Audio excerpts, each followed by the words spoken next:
கரூர் மாவட்டத்தில் மாண்புமிகு தமிழக முதல்வர், சுகாதாரத்துறை அமைச்சர் அவர்கள், மாண்புமிகு போக்குவரத்துறை அமைச்சர் அவர்கள் மற்றும் சுகாதாரத்துறை செயலர், பேரிடர் மீட்பு மேலாண்மையினுடைய மூத்த அதிகாரிகள் அவர்கள் தொடர்ந்து அறிவுரை கொடுத்துட்ருக்கிறாங்க.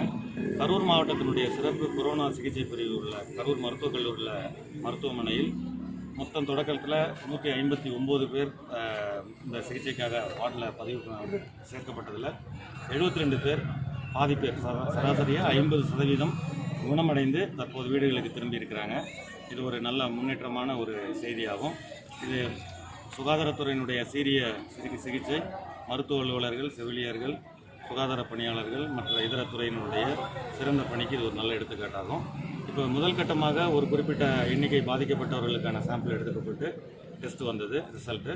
அதன் பிறகு அவங்களுடைய குடும்ப உறுப்பினர்கள் அவங்களுடைய மாதிரிகள் எடுக்கப்பட்டு அதற்கான ரிசல்ட்டும் பார்த்துட்டு யாரெல்லாம் குணமடைந்திருக்காங்களோ அவங்கள வீட்டுக்கு திரும்ப ஹோம் குவாரண்டைனுக்கு அனுப்பியிருக்கோம். இதனுடைய தொடர்ச்சியாக இந்த குடும்பங்கள், இந்த பர்டிகுலர் நபர்கள் தொற்று உடையவர்கள் மூலமாக சமூகத்தில் வேற எங்கே பரவி இருக்கா அப்படின்றத வந்து நம்ம சுகாதார பணியாளர்கள், துணை இயக்குனர் சுகாதார பணியாளர், நம்ம சிட்டி ஹெல்த் ஆஃபீஸர் எல்லாருமே அவங்க அந்த சாம்பிளிங் பணியில் ஈடுபட்டிருக்கிறாங்க. இதில் நோய் அறிகுறி உள்ளவர்களுக்கு முக்கியமாக கூர்ந்து கவனித்து மருத்துவ ரீதியாக அவங்களுக்கு எதுவும் தொற்று இருக்கிற அறிகுறி இருந்ததுன்னா அவங்களுக்கு அந்த ஸ்வாப் டெஸ்ட் எடுத்து அதனுடைய ரிசல்ட்டுக்காக வெயிட் பண்ணி அதை சரிப்படுத்திட்டு தொற்று இருந்தால் நாம் வந்து மருத்துவக் கல்லூரியில் தொடர்ந்து சிகிச்சைக்கு அனுமதிப்பாங்க.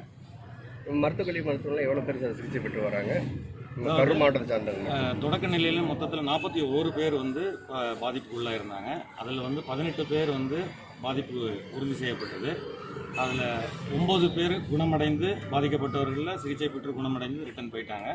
18 பேர் தொற்று அல்லாதவர்கள் இருந்தாலும் அவங்களுக்கும் பரிசீலனைக்காக சிகிச்சைக்காக வைத்திருந்து அவங்களும் போயிருக்காங்க. கரூர் மாவட்டத்தை பொறுத்த வரைக்கும் 28 பேர் நாளது தேதியில் குணமடைந்து தொற்று அல்லாதவர்கள் ஆகியோர்கள் டிஸ்சார்ஜ் செய்யப்பட்டு வீட்டுக்கு அனுப்பப்பட்டிருக்காங்க.